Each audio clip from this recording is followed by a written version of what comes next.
Aujourd'hui, dans Décideurs à la Une, j'ai le grand plaisir de recevoir Jean-Pierre Moore. Jean-Pierre Moore, bonjour. Bonjour. Alors, Jean-Pierre Moore, vous êtes le président de la communauté d'agglomération de Montpellier, conseiller général du canton de Pignan dans l'Hérault, maire de Cournon-Sec. Vous êtes né à Courriou, dans l'Hérault. Courniou, exactement, dans l'Hérault, le 13 novembre 1949. Vous êtes marié, un enfant, 2 petits-enfants. Alors, vous avez fait une carrière professionnelle qui démarre d'abord avec des études de licencié en droit public, ici à l'Université de Montpellier. Vous êtes diplômé de l'Institut des cadres administratifs de la Poste. Et d'ailleurs, à la Poste, vous allez y faire carrière de 1974 à 2007, principalement dans des postes. Alors j'ai noté relations stratégiques auprès des collectivités territoriales, donc un sujet peut-être qui peut vous servir aujourd'hui, consultant en ingénierie RH, expert en management, conduite au changement, consultant expert en organisation, beaucoup de notions qu'on connaît dans l'entreprise. Dans vos différentes rôles et fonctions, vous êtes aussi le vice-président de l'ADCF, c'est-à-dire l'Association des communautés de France. Et bien sûr, on l'abordera peut-être en fin d'émission, vous êtes candidat aux primaires socialistes pour les prochaines municipales ici à Montpellier. Alors, dans ce que j'ai noté aussi, dans vos hobbies, vous êtes membre de plusieurs confréries, dans le vin, dans l'olive, référent auprès de la Fédération française du jeu de balle au tambourin. Et puis moi, je sais aussi que vous êtes un grand amateur de foot et vous êtes un fervent supporter du MHCC ici. Voilà. Alors Jean-Pierre Moore, vous êtes président de l'Agglo. Quels sont les grands sujets les grands projets sur lesquels vous travaillez? Alors peut-être qu'on va commencer par les projets OZ et Eau de Nature, ici à Montpellier, un projet urbain, bien entendu, d'aménagement urbain. Donc on peut parler déjà de ça, si vous voulez bien. Oui, c'est un dossier majeur pour l'avenir, puisqu'il se situe dans le mouvement de Montpellier vers la mer, mais avec le fait de positionner aussi des grands équipements pour le devenir de ce territoire. OZ, Aude, c'est la reconfiguration de ce qu'on appelait avant la route de la mer. OZ, c'est tout le quartier avec l'audace qui est à l'imaginer, qui caractérise la future gare Montpellier-Sud-de-France, au sud d'Odysseum, et sur lequel va se positionner un poumon vert et un poumon économique qui fait le pendant. Qu'est-ce qui va être le fait marquant de ces nouveaux quartiers? Le fait marquant, c'est l'équilibre entre d'une part la nature et l'efficacité de l'aménagement urbain, la vocation économique, mais également l'harmonie de l'ensemble des problématiques de société. La ville de demain, elle se construit autour de tout ce qui est numérique, tout ce qui est fonctionnel, concret, pratique. Alors, vous parlez de numérique, ça me permet de vous poser une question sur tout ce qui est entreprise. Alors, j'ai noté 75 000 m² de bureaux et d'activités supplémentaires.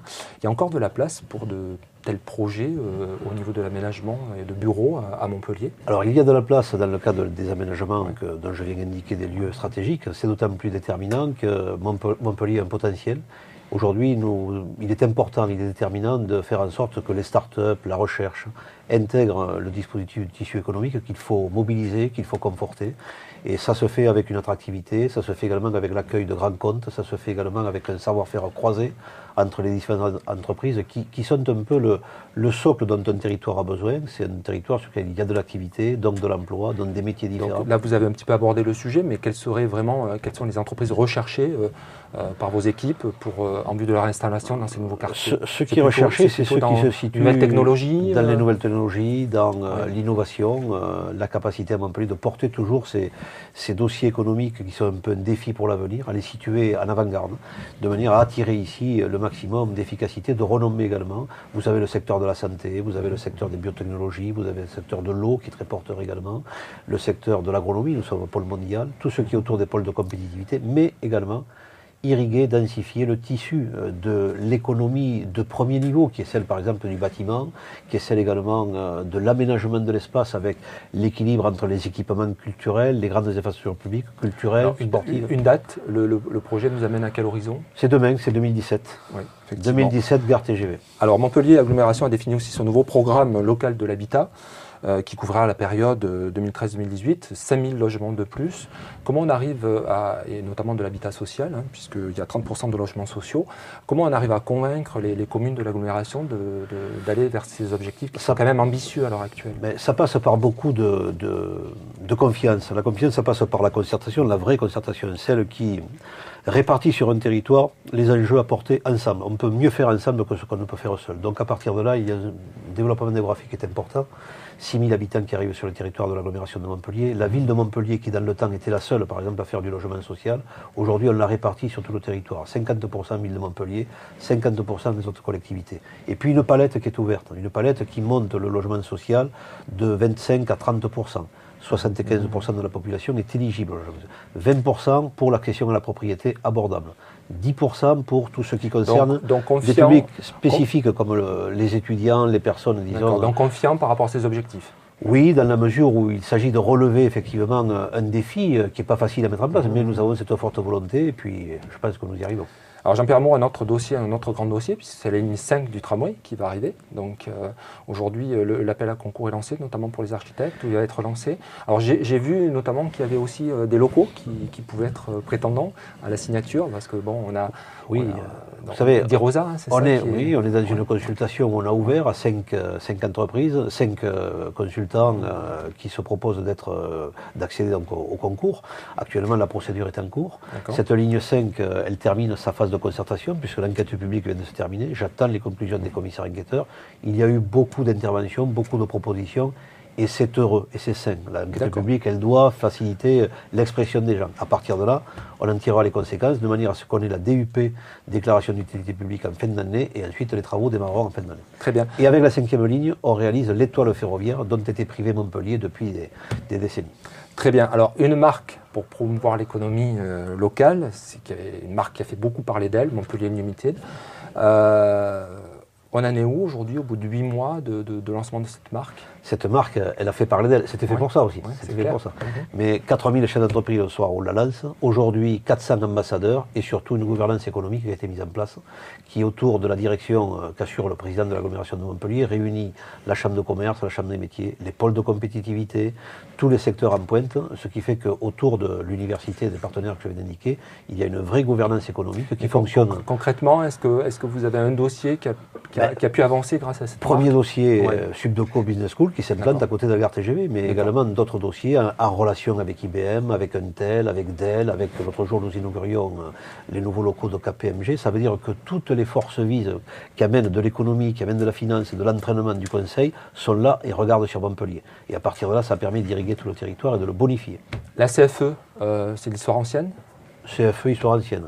On l'a réglé en une semaine et l'intervention de la réactivité de Montpellier et des dispositions que j'ai prises ont permis de régler le problème au niveau national. Alors, un autre grand sujet sur lequel vous œuvrez beaucoup en ce moment, c'est le sujet métropole.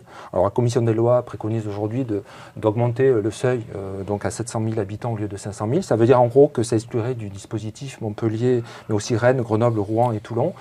Quelle est votre position sur ce sujet? La Commission des lois du Sénat est déjà revenue en arrière, puisqu'elle a ramené à 400 000 le seuil de départ. On a donc les 400 000. Elle est en train de définir la notion de bassin économique et social autour de la notion de 600 650 000. Mais de toute façon, ça viendra au niveau de l'Assemblée nationale qui va remettre le curseur tel qu'il était prévu au départ. C'est importantissime pour Montpellier. Bien sûr. Est-ce qu'on pourrait rater ce coche ou pas? On ne peut pas se permettre de le rater. Rater ce train, ça veut dire tout simplement considérer qu'on doit jouer en deuxième catégorie, entre Marseille et Toulouse, entre Lyon et Barcelone. Ça veut dire qu'on redescendrait de rang et automatiquement les centres nerveux, les centres ressources importants partiraient dans les métropoles que je viens d'indiquer. Montpellier a sa place dans le concert de ces grandes villes françaises qui ont un regard national, européen et international. Les 3 pôles de compétitivité mondiaux qui sont sur Montpellier, les 5 pôles de compétitivité et les filières d'excellence, et la manière dont on doit être fier de ce territoire-là font que Montpellier doit être dans la Ligue 1 des villes françaises ou dans le top 14. Alors ça fera partie de votre programme pour les municipales? Si vous êtes retenu bien sûr comme représentant du Parti Socialiste? Ça fait partie, c'est un des éléments majeurs du projet. La ville au quotidien, dans une ville métropole qui regarde sur l'avenir. La ville au quotidien, c'est aussi le fait que les Montpelliérains se sentent directement concernés et portent même cette relance incontournable, indispensable, qui est celle de la ville de Montpellier, qui après Montpellier-sur-Douai se doit d'aller de l'avant pour porter ici ce fer de lance au niveau du département et au niveau de la région. Et je crois qu'il y a un bel avenir et c'est vrai que relever ce challenge-là, le porter avec dans le cadre d'un large rassemblement, c'est assez mobilisateur et c'est assez passionnant aussi. Jean-Pierre Bon, merci d'être venu dans Décideur à la Une. Et la semaine prochaine, je recevrai Marc Pigeon, le président de Roxim. Avec plaisir.